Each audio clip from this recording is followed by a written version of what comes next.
Hello, I'm Chuck Martin, and this is the Voices of the Internet of Things.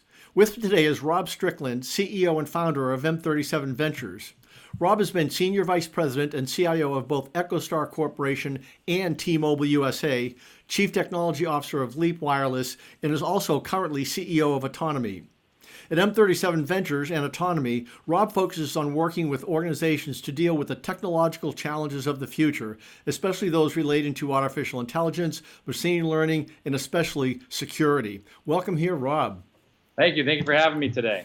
So a couple things. Can you, I know this is a side thing, but can you just tell our listeners where M37 comes from as a name? I just thought that was very interesting.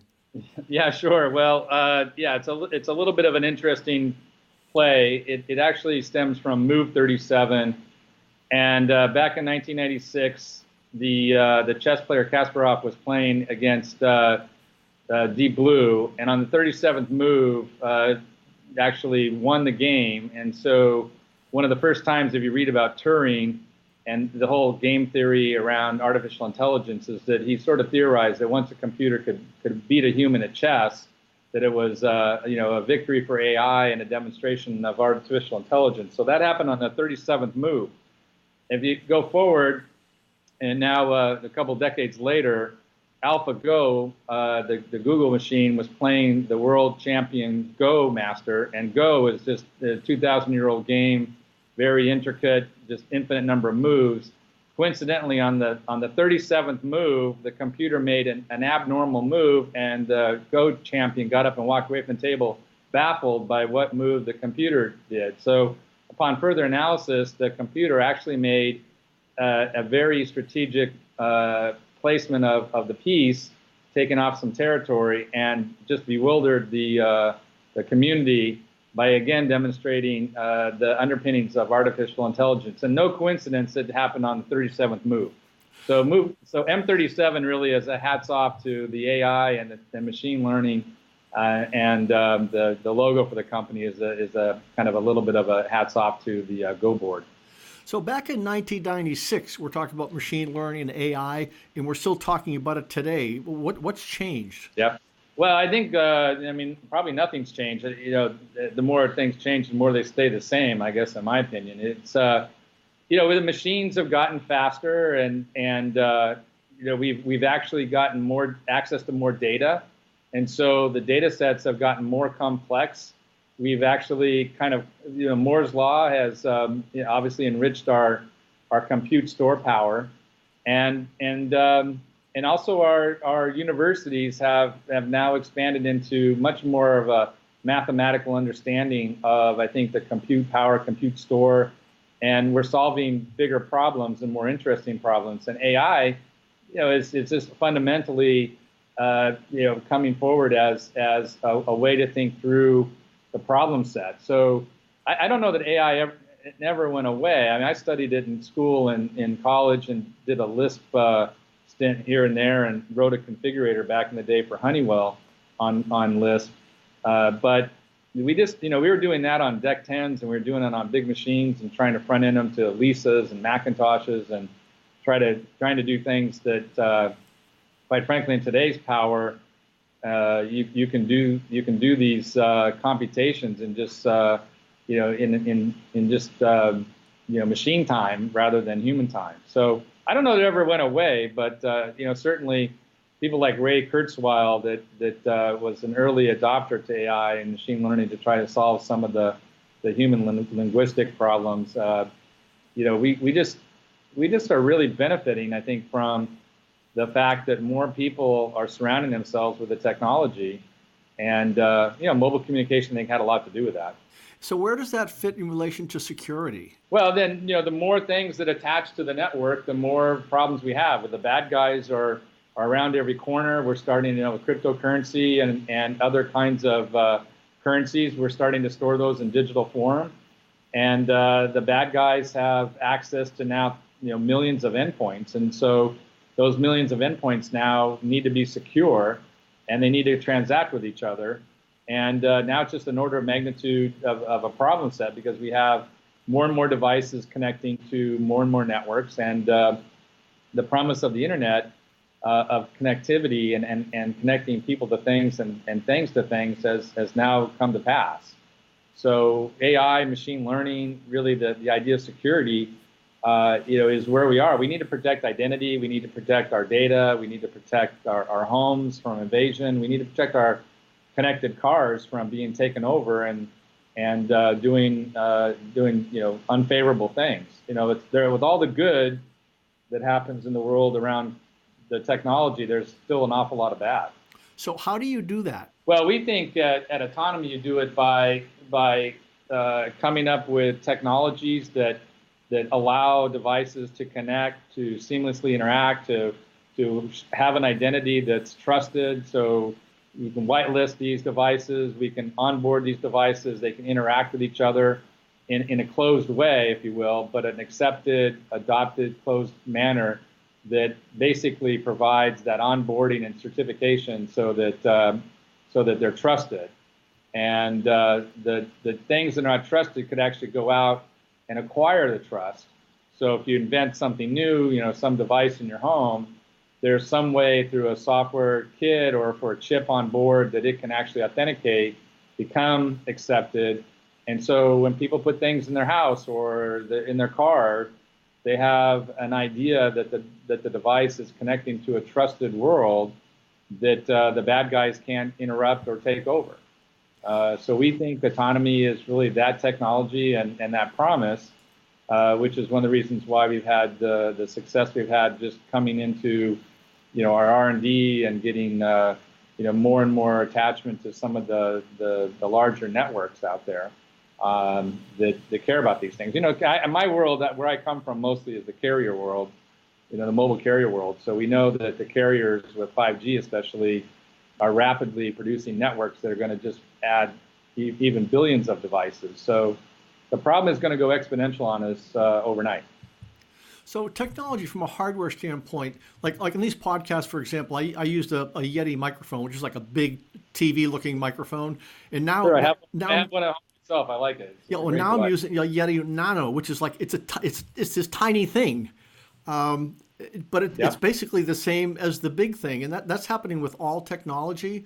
So the question is, and this is not, obviously Yeti's not involved in this as an issue, but as technology gets smaller, does it become cost prohibitive, or are manufacturers incented to kind of skimp on technology and then lean on companies like yours to kind of deal at the cloud level? Well, if things get smaller, then you look for software and you look for SDKs and you look for things to authenticate at different layers of the stack. And so you extrapolate from there. If you can't do it at the device level or inside the device with software, you write an SDK or you do it so that people authenticate at the cloud. And Atonomi provides that capability. So you just extrapolate up a layer and you move it to the cloud. But you still, when people authenticate and attach, you still have to have some level of security, either the hardware layer, the chip layer, the software layer, network layer. You're still going to have an attachment and authentication. But just because it's getting small doesn't mean it avoids the need for secure access and transactional capabilities. Oh, no, I agree on the need for sure. But I guess the real question is, are companies like yours going to be the kind of the gold in this whole arena where there are going to be so many devices, as you pointed out, billions and billions of devices. Like every single device itself can't be secure. It's impossible. Well, you have to be. Yeah, you're right. And in terms of you're going to have, some people will accept some level of insecurity, all right, I guess, or vulnerability. But that's a decision I think that people will have to make. It's better to push that decision over to people or devices to decide whether or not that device is trustworthy and who's behind it. Otherwise, we're just the lowest common denominator, right? You may feel your house is secure, but if one window's unlocked, your house is really vulnerable. So, but that doesn't negate someone throwing a brick through your window and negating the lock anyway. And so, there's just this overall, I think, issue around total network connectivity and the ability for devices to jump on networks and transact. If you're going to transact with money or you're going to transact with safety, these are the devices that will absolutely be I think, put into some sort of secure envelope. There are devices like maybe it's your microphone that you don't really care. No one's going to maybe take over. I mean, just hypothetically, no one will take over your microphone at home and then control your Tesla. I don't think that's going to happen. But very well may attach to your Tesla through some other device in your Tesla that could then take it over. That I could see that happening. So there's some sort of hierarchical or taxonomy of devices that you sort of say you de-risk. And any sort of enterprise or smart city, there are going to be things on some sort of heat map that you have to think on a risk profile. We want to take care of the things that are in that red or orange zone on the risk profile first. The other things will surely be connected, but they may not be as important. So where are the big vulnerabilities these days? In what area? I mean, it's well, that's the question. What area? I mean, is it connected homes? Is it smart cities? Is it connected neighborhoods? Smart vehicles? Devices in the home? Corporations? Enterprise? Well, I would say it's wherever the money is, right? I mean, I think that the vulnerabilities are where the bad guys think that they can make money or disrupt things to cause concern. Those are where the vulnerabilities are, and everything is going to be connected to a network for sure. Otherwise, we probably won't use it. It's probably not meaningful, and everything's going to have some level of software or hardware, and there'll be some level of vulnerability. It could be a camera attached to a traffic light that then becomes the object of some Hollywood movie that we sort of say, yeah, I could see how you could take over the cameras and start to control a city. As cities become smarter and smarter, then we can imagine that they'll become more vulnerable. Even like in hospitals, the last thing you want somebody to do is take over your insulin pump. But if your insulin pump has a chip in it and some software and wants to connect up to a 5G network or a Wi-Fi network, it has vulnerabilities. And if you start taking over someone's insulin pump and say, I'm controlling your insulin pump, if you pay me $500, I'll stop doing that. You might end up paying that $500. That would be a horrible thing to do. But if we don't secure the insulin pumps or hospitals, we could be in a dangerous situation, and people could be held hostage for some sort of ransomware or some sort of issue. So I think really the problem will be manifested by where the bad guys think they can go make money or disrupt the world in order to somehow extort money. That would be my personal view of it. Well, that's a frightening scenario. It's a frightening world out there. So why do you live in that world? It's the only world my mom let me live in. She sort of conformed me to it, and I really accepted the challenge ever since. So when you're out in the market dealing with companies and brands and customers, who gets it, and what kinds of companies get it and say, we really need to focus on this, and what kind of companies don't? Yeah, that's a really good question. I'm glad you asked it, actually. We're having a lot of traction with some of the larger carriers, especially international countries that are not necessarily first world, but are struggling to secure things in a way that they can put a cloak over it and protect themselves. So we're getting a lot of good conversation with those kinds of companies because they want to get ahead. They want to secure their perimeters and secure their people and secure the things in their in their control. And where they're not in their control, they'd love to put an envelope over. So we're finding that kind of traction. The places where we're kind of seeing a little bit of struggle is, those companies that sort of a little bit of deniability that IoT world doesn't really impact them yet. And so they may not have direct IoT devices. And so it may be 2 or 3 steps away, but I think it's more of identification of who their customer is and how close that becomes a reality to them. But like the companies that are starting to, I think, really also get traction are the healthcare and device companies, because they're starting to see that securing their world first is a world where it saves lives. And so saving lives is really obviously important to us all, and I think we can have a big impact there right away. So are you global as a company? Yeah, we're working right now in several international opportunities, Latin America for sure, and moving over into Europe. We do a little bit of business in Israel, and the Israeli technology is amazing, and so there are some opportunities there for us. So in the global connected world, everything has an attachment that instantly goes global. So we kind of view the world as our oyster in that fashion. Around the world, are countries all viewing it pretty much the same? No, I don't think so. No, I think you see some countries that are ahead of others, and some that are just trying. We're talking to an organization that represents 3 East Africa countries, for example, and these East African countries are incredibly interested in blockchain and incredibly interested in securing financial transactions and their networks.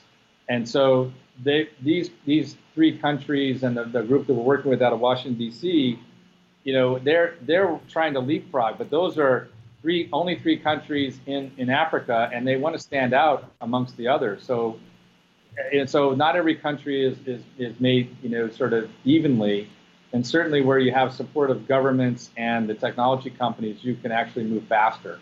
But we're finding also some of these countries in Latin America recognize with their partners that they use, and some of these are some of the biggest companies in the world, are recognizing that they can actually come online quickly, affordably, and be even with some of the more developed countries. We're happy to work with anyone that wants to move fast, I guess. That would be our general approach. So is it the case in mobile that there are going to be some leapfrogging countries? For example, with mobile, with a lot of the undeveloped countries, banking didn't happen on a PC. It happened first on a mobile phone. Is that the same situation with security? Well, I think so. Like you're talking to mostly a mobile guy here. So, I favor the mobile business. It's so ubiquitous. It's gotten to the point where even some of the more underdeveloped countries, you see people with their phones, they're spending money first on phone and connectivity. It's allowing them to be even or more even with with other countries of similar economic situations. The mobile industry has spent a great deal of money in R&D. It will continue to do so.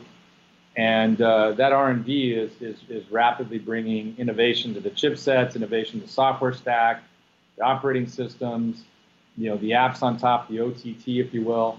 So, and we just want to ride that wave, because with that R&D comes an awful lot of accelerated growth and interest. And so, and then, with the advent of 5G, and 5G build out, the capital that these companies are going to be spending building out these networks, this highly meshed, highly available edge network, IoT will proliferate, we believe, with the advent of 5G.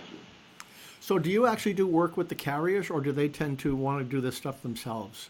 Well, it's carrier dependent. We're knocking on all the carrier doors. We were very aggressive with our position at Mobile Congress Americas. With just in the first part of September, we branched out into several companies there, as well as some of the providers that provide key technologies to carriers. And then we'll have an active presence as well in Mobile World Congress in Barcelona. So, which is not really, it's sort of a misnomer that it's about mobile, but I would just say it's the mobile economy. So it's really about the mobile network and all the things that connect in a wireless way, which is darn near everything that we use today.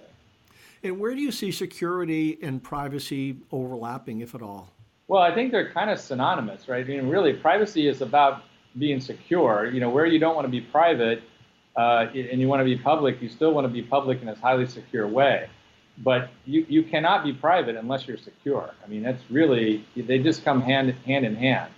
So, being secure in securing your identity and securing your devices, securing your assets, really is to me the sort of the basic level of that is about personal privacy, and that personal privacy could be a device, it could be a persona, it could be identity, but it still needs to be private. If somebody's able to take that over, then you don't have any security. That's a non-starter.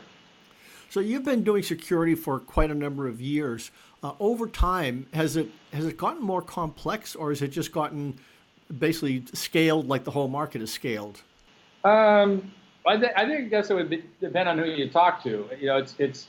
It's gotten, I believe, more complex. We used to worry about fewer things because we had fewer intrusions, but now every day we read about all these sorts of problems that happen, and people taking over devices, controlling things that we didn't think had vulnerabilities. We read about vulnerabilities in chipsets and operating systems and data thefts, and so it's much more front page news, whereas before it wasn't so much. And so espionage has changed it from hacking into elections and spoofing people and robocalling. I mean, all these things. And so, it used to be we get the email from Nigeria asking to bail out a prince, but now it's even more sophisticated. And what about home products like the Alexas and Google Homes of the world? And I mean, hundreds and hundreds of voice agents at home. How secure is that as a basically a market? Well, I think it's not as secure as we want it to be or could be, and it will probably have to be one of the most secure devices. Otherwise, you wouldn't put it in your home and turn it on and let it sort of run. I mean, we believe, and I'm sure all those companies that you articulated there, we believe that we could be a provider for them. And then when your Alexa is talking to your Nest, that's talking to your Tesla, that's talking to your mobile phone, that's talking to your Microsoft device, then you're able to sleep at night because you know that they're all trusted and interoperating. But these companies tend to be, as we all know them, they tend to be worried about their own silos. They're really worried about their own connectivity. The cross-connectivity in the heterogeneous environment becomes the problem set for the homeowner, in your case that you articulate. So how do we let the homeowner kind of be the person or the thing that benefits from all these different technologies? And right now, forcing a Google to talk to a Microsoft to talk to an Apple could be impossible. What's their incentive to cross-talk when they're trying to sell you a product and a product set? I mean, they may say, you stay in my product set, you're secure, but the minute you bring something else in, then you're not. And so I doubt that people are going to find, a complete Microsoft home or a complete Google home or Amazon home. We're going to have an eclectic group of products, whether we want it or not. But isn't that going to be pretty frustrating for consumers? I mean, all the research shows that consumers want all their smart, connected things to work together seamlessly. That's what they want. Oh, absolutely what they want. How they get it will be, a problem, right? So with 5G coming in, and even currently today, is the home server the vulnerable point right now? The home server? I don't know there really is a home server. Well, or the network, the network coming into the house and going out, the whatever anyone has as their Wi-Fi hub. Yeah, I would say that if you're talking about the U.S., most U.S. homes really now would say that they have a Wi-Fi connection in the home. And even when they bring in their mobile device, people are pretty good about moving over to Wi-Fi. So we would sort of theorize that about 90% of even mobile transactions are done on Wi-Fi, and 15 to 20% is only done on the carrier network. And this is the reason for that in the U.S. is that most of these homes are connected through Wi-Fi at home, and therefore all these other devices are connected to Wi-Fi. So, and the Wi-Fi generally is going to be provided by either your cable provider or your mobile carrier, and you use your mobile device as a hotspot. So Wi-Fi and the Wi-Fi connectivity becomes pretty vulnerable and pretty accessible if somebody wants to hack into you. So, you really need to secure these devices, and you really need to kind of figure out, if you're a homeowner, how you're going to, for Christmas you get an Alexa, you get a whole box full of Nest, and you're going to install it, you still now are attaching that to your Wi-Fi network, and you're sort of letting the dice roll about how well connected they're going to be and how secure they're going to be. So, from a standpoint, do you try to convince the consumer of that, or do you try to convince the company that's providing the products of that? Yeah, autonomy, where we want to go is we want to go lowest level as we can in that stack, which is down into the hardware chip level, SDK, or right into the software for the providers, because those providers then with hundreds of thousands of devices that you would have, we'd want them to whitelist them on our network, if you will, be able to then, we would authenticate them, we would provide a token, and they could then transact and communicate across that heterogeneous environment and make that invisible to the homeowner. The homeowner wouldn't necessarily care. That's sort of in a black box, but the providers of the devices and the software then would care, and they would be able to promote a very secure environment that no matter what attaches to it, then the homeowner would know, oh, look, it's trusted and it's protected, and I'm safe. And do you think, from a connected car standpoint or autonomous vehicles, do you think they could ever be totally secure? Oh, wow. You're the security expert. I mean, no, I haven't heard anybody answer this yet.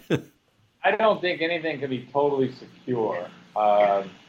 And I think if you look at the BOM on a car, the bill of materials, right, you'd have to, I mean, I'm no connected car expert, and I'm not really a car manufacturing expert. From a security standpoint, okay, if I put that thing in a cocoon and I protect everything goes in out of that cocoon, I can protect the car. The problem is I don't know what chips sit inside those cars in brakes or in radiators or in other kinds of things. So the connected car is just not the dashboard and the heads-up display. All of a sudden, you've got other kinds of things. I forget the Jeep example, but I think they took care of somebody hacked into a Jeep, and they did it in the most innocuous way. So like the tire pressure gauges that they went after. So, like tire pressure gauges? Are you kidding me? Like who'd have thunk it? So connected cars got a lot of intricate pieces to it. You'd have to sort of take a look at that build of materials and understand every little piece in it that had some sort of vulnerability and make sure that it was part of an ecosystem in a car that was protected. And the minute that one manufacturer, one outside part goes in that car, and you go off market and do a Jeep, you go to your Jeep and you get the Jeep, off market, the lift kit and all this other stuff. All of a sudden, you've taken that thing and now probably desecured it to some level. So it's a very interesting and probably hard question to answer. Yeah, especially if the legal profession is just dying to hear that one. But with that, I think you want to get behind the wheel of a car and not knowing, where that car is really going to go, or where it could go. Even if you want to drive it, somebody could. There's just so much technology in the cars today.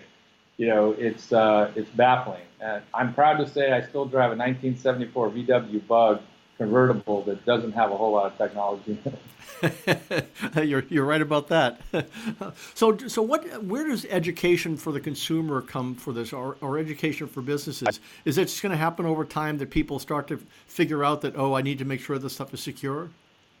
That's a very huge kind of question, opportunity, and probably I would say problem set. The world's CIOs and CTOs, I would say I spent a lot of time traveling the world talking to those folks.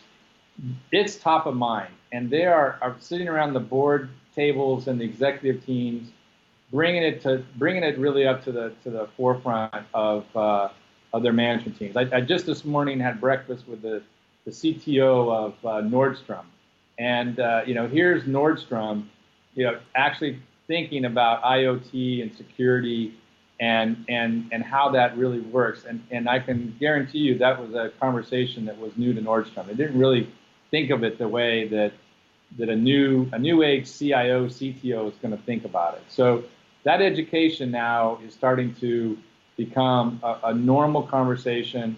In many ways, like years ago we had around Y2K, all of a sudden, hard coding dates mattered. So nobody will hard code a date any longer, but we did it before that because, what is ever going to change?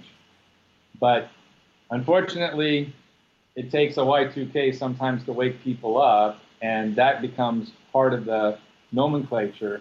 And now I would say security, securing things, IoT is part of the nomenclature. Therefore, it's part of the education path, and it's becoming part of the curriculum. Curriculum for, I think, for students, curriculum for executives, and curriculum for IT professionals. So lastly, for in the future, what would either positively or negatively surprise you around security? What would really surprise me, honestly, is that we really take something like blockchain and the promise that blockchain has, and that we really fulfill it in a record time, in a speedy way. I firmly believe blockchain has the power to really change the way that we think about identity and security. And I think it's a little scary for a lot of people. So what would surprise me isn't that it's accepted, but what would surprise me, it would be accepted in the speed that bewilders. And I hope that happens, but that would surprise me if it would, because I think there's still a lot of old school thought out there, and in some way disaggregates people. It takes a lot of the middle people out of the picture, and smart contracts and the ability to have immutable identity and be able to secure in a blockchain is mathematically impossible to crack. And there's just a way to continually improve that. So what would surprise me is that people finally somehow get that, and we embrace it, and we make it happen faster. Great stuff. Thank you, Rob Strickland, and thank you all for listening to the Voices of the Internet of Things. It's a pleasure. Y'all have a great day.